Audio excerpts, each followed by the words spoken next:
So we decided as a group it would be better for us to do more practical audience research than the more essay written stuff. So we decided to get more of a response group together and get a small audience to watch our film in a room, a very dark room, with a projector and big speakers. We decided to put the camera inside of the room and film the reactions with the people not knowing there was a camera there. We got some really good reactions from the front row.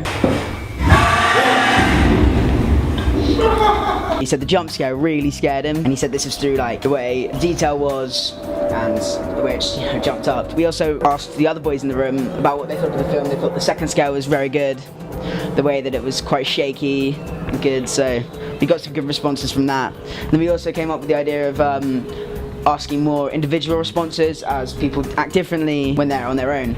So we interviewed about two to one different boys to see how they react to it. The first boy, wasn't very faded by it, but he said the film was very well put together. It was actually really good, really well produced, really well put together.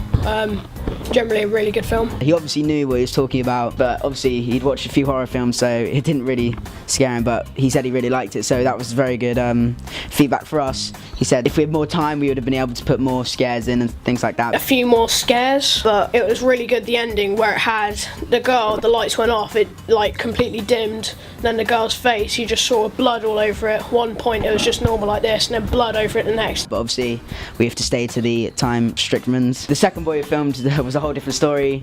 He didn't like horror films, he said he was scared really easily, so we filmed these two boys and saw their reactions to the first jump scare. They were very scared. And they said this was also through the way that it was like the noise is really loud, the tension was high, so it was all there. They also were really scared of the second jump scare. As they said, they didn't think it was coming, but they felt a bit of a build-up due to the music and the different camera angles, so that was really beneficial feedback for us. Yeah, so it was really good, really good.